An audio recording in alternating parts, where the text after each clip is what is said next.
दोस्तों, this is Himanshu Shekhar. आज हम लोग बिहार बोर्ड क्लास 10 का मॉडल पेपर सॉल्व करने जा रहे हैं। अपना जो सब्जेक्ट है वो इंग्लिश है। सबसे पहले हम लोग डायरेक्शन को रीड कर लेते हैं। Choose the correct form of verbs. इसका मतलब हुआ कि सब्जेक्ट के हिसाब से वर्ब को यूज़ करना। क्वेश्चन को सॉल्व करने का तरीका थोड़ा सा अलग होगा। सबसे पहले हम लोग एग्जाम्पल्स को समझेंगे, फिर क्वेश्चन को सॉल्व करेंगे। पहला सेंटेंस है when we reached the theatre the show started. Means जैसे ही हम लोग थिएटर पहुँचे मूवी स्टार्ट हुई। ये वर्ब का सेकंड फॉर्म हुआ, ये भी वर्ब का सेकंड फॉर्म हुआ। यहाँ पे एक डाउट हो सकता है कि रीच्ड जो होता है या स्टार्टेड जो होता है ये वर्ब का सेकंड फॉर्म भी होता है और ये वर्ब का थर्ड फॉर्म भी होता है। लेकिन इसको मैंने वर्ब का सेकंड फॉर्म ही क्यों बोला है? रीज़न, अगर ये वर्ब का थर्ड फॉर्म होता तो पास्ट टेंस में इसके साथ हैड का यूज होता है, जो कि सेकंड सेंटेंस से आपको क्लियर हो जाएगा। When we reached the theatre the show had already started. ये वर्ब का सेकंड फॉर्म, ये देखो यहाँ पे हैड लगा हुआ, इसने आपको क्लियर कर दिया कि ये वर्ब का थर्ड फॉर्म है। अब क्वेश्चन को देखो, व्हेन आई ओपेंड, ये वर्ब का सेकंड फॉर्म हुआ। अब यहाँ पे क्या हो सकता है, या तो सेकंड फॉर्म होगा या तो हैड के साथ वर्ब का थर्ड फॉर्म यूज होगा। पहला ऑप्शन है सॉ, ये वर्ब का सेकंड फॉर्म है, हो सकता है। सी ये फर्स्ट फॉर्म है, नहीं हो सकता है। सीन ये वर्ब का थर्ड फॉर्म है, हो सकता था अगर आप इसके साथ हैड को यूज कर लेते तो पॉसिबिलिटी थी, लेकिन ये भी नहीं हो सकता है। हैव सीन, ये हैव आपको प्रेजेंट टेंस को बता रहा है, इसलिए ये भी नहीं हो सकता है। So the correct option is A. When I open my eyes I saw a strange sight. इसको आप करेक्ट कर लेना, option A. The headmaster dash dash to talk to you. ये आपको क्या हुआ, सिंगुलर है, तो इसके साथ आपको क्या यूज करना पड़ेगा, सिंगुलर वर्ब का फॉर्म।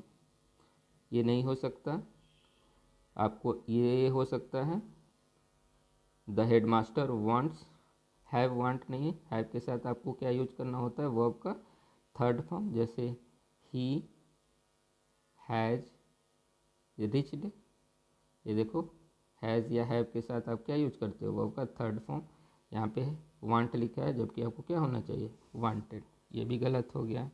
वांटिंग, इसको एग्जाम्पल से समझो। ही इज़ रीडिंग, ये वर्ब का फोर्थ फॉर्म है, इसके साथ आपने क्या यूज किया हुआ, ऑक्सिलरी वर्ब का फॉर्म, जो कि इसमें नहीं दिया हुआ, इसलिए ये भी क्या हुआ, गलत।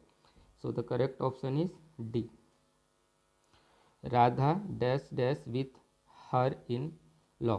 इसमें क्या है कि राधा अपने हर इन लॉ के साथ रहती है, तो लिविंग नहीं, वर्ब का फोर्थ फॉर्म है, इसके पहले या तो is, am, are, was, were plus verb का fourth form according to sentence use होता है, लेकिन ये यहाँ पे नहीं दिया इसलिए गलत हो गया। हैज़ के साथ वर्ब का थर्ड फॉर्म यूज होता है, ये भी नहीं होगा।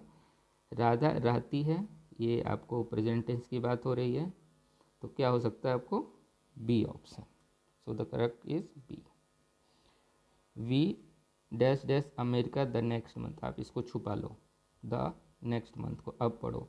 वी विजिट अमेरिका हो सकता है, वी विजिटेड अमेरिका हो सकता है, वी सेल विजिट अमेरिका हो सकता है, वी वेयर विजिटेड अमेरिका हो सकता है, लेकिन ये आपको फ्यूचर का वर्ड है, फ्यूचर में जा रहे हो, और इसके लिए हम लोग क्या यूज करते हैं, सेल या will.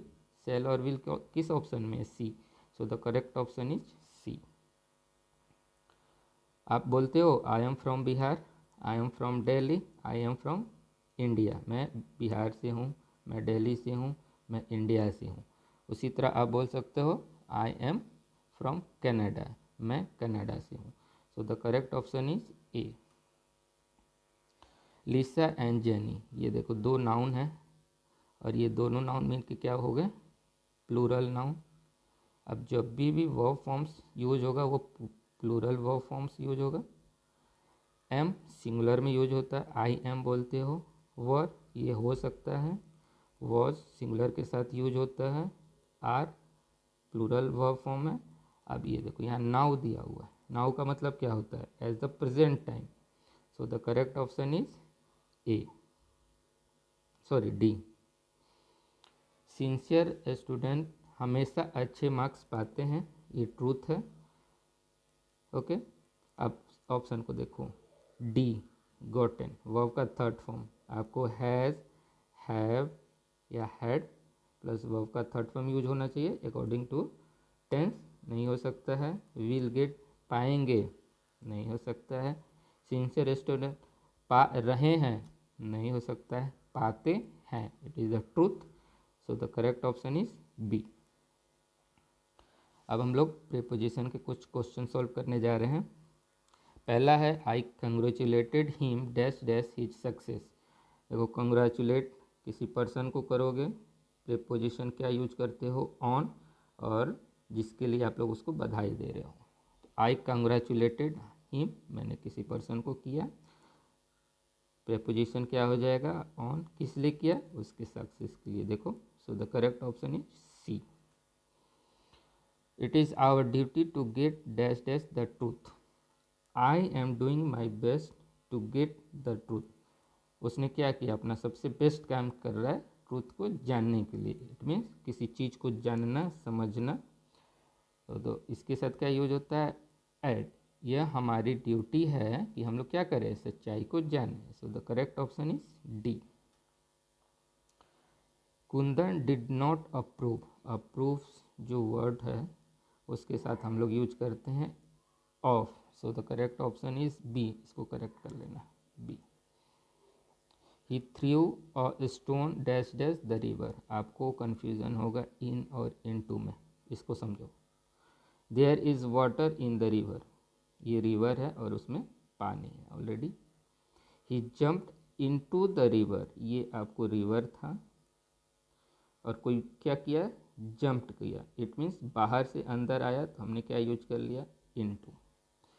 Kids were throwing stones into the water, ये आपको वाटर था, उसमें बच्चों ने क्या थ्रो कर दिया? स्टोन्स को। तो बाहर से अंदर आया, into. So the correct option is B. He threw a stone into the river. Madhav is good dash that English. Sentence देखो, I am good at mathematics. Politicians are good at raising money. He is good at driving. Politician किस में अच्छे होते हैं? पैसा कमाने में। मैं किस में अच्छा हूँ? मैथमेटिक्स में। वह किस में अच्छा है? ड्राइविंग करने में। वैसे ही माधव किस में अच्छा है? इंग्लिश में। तो good at. So the correct option is B. Nidhi did not disclose the fact dash dash her husband. Disclose something to someone. देखो, उसने क्या डिस्क्लोज नहीं किया? फैक्ट को। टू किससे? हर हस्बैंड से। So the correct option is C. I am worried dash dash the examination. He worried about, वो चिंतित था किसके लिए? अपने बच्चे के लिए। तो वरीड के साथ क्या यूज करते हैं? About. I am worried about, मैं किस लिए चिंतित हूँ? एग्जामिनेशन के लिए। So the correct option is B. अगर इसी टाइप का आप और भी वीडियो चाहते हैं तो प्लीज़ आप लाइक कीजिए, शेयर कीजिए, सब्सक्राइब कीजिए एंड कमेंट्स कीजिए। Thank you.